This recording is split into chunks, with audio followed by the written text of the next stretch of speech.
Shalom, jemaat yang dikasihi Tuhan. Ketemu lagi dengan saya, Pendeta Fauzi. Apa kabar? Saya berharap saudara-saudara tetap dalam keadaan yang sehat, dalam keadaan baik. Saudara sekalian, renungan hari ini saya beri judul Berusaha Memelihara Kesatuan Roh. Saudara sekalian, memelihara kesatuan di dalam sebuah gereja itu tidak mudah, sulit sekali. Karena di dalam gereja itu ada bermacam-macam orang yang punya keinginan, yang punya kemauan, yang punya karakter, yang punya berbagai macam perbedaan-perbedaan, dan kadang-kadang itu sangat sulit untuk bisa disatukan.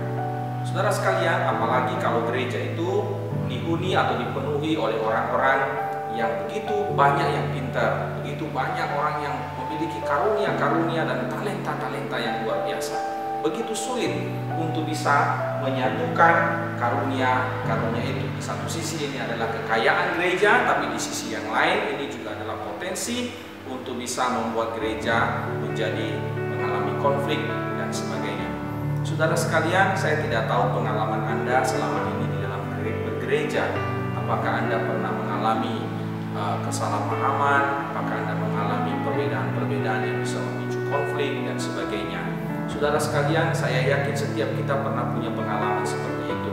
Paulus dan Barnabas saja, rasul Tuhan, itu juga pernah mengalami konflik di dalam hubungan mereka, dalam relasi mereka, dalam pelayanan.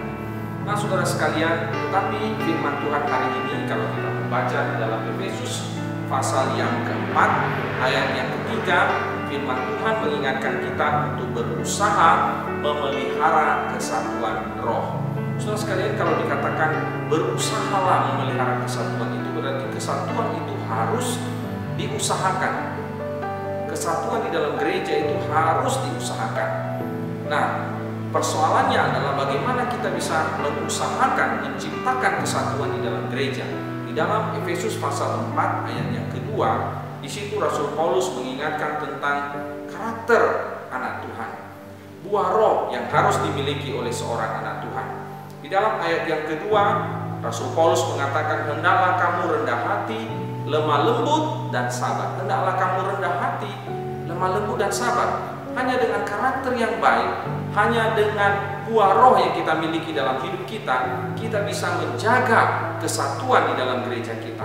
Perbedaan boleh ada, konflik bahkan mungkin bisa terjadi. Namun kalau kita memiliki karakter yang baik, kita bisa bersabar, kita bisa memiliki roh yang lemah lembut, kita bisa rendah hati, maka kesatuan itu bisa terjadi di dalam gereja Anda dan gereja saya. Nah, saudara sekalian, masalahnya adalah bagaimana kita bisa membuat buah roh itu menjadi bagian dalam hidup kita. Bagaimana karakter yang baik itu bisa menjadi bagian dalam hidup kita. Persoalannya itu tidak mudah, saudara, sebab kedagingan kita begitu kuat. Kita cenderung untuk tidak sabar, kita cenderung untuk tidak bisa lemah lembut, kita bisa kasar, kita cenderung memiliki ego, kita tidak bisa rendah hati. Nah, disinilah peranan Roh Kudus.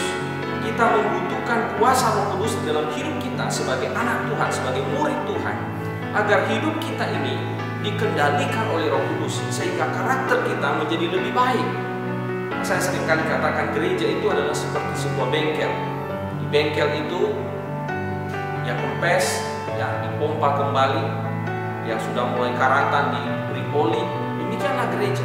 Gereja itu membenahi karakter kita. Gereja itu adalah tempat di mana kehidupan buah roh di dalam hidup kita itu kita bisa wujud nyatakan, kita bisa tumbuhkan dalam hidup kita. Nah, saudara sekalian, sekali lagi kita harus berjuang, kita harus berusaha, tentu bukan dengan kekuatan kita, tapi dengan pertolongan Roh Kudus untuk bisa memiliki buah roh, karakter yang baik, sehingga kesatuan yang kita impikan boleh terjadi di dalam gereja kita. Sampai di sini renungan kita. Tuhan Yesus memberkati. Sampai jumpa.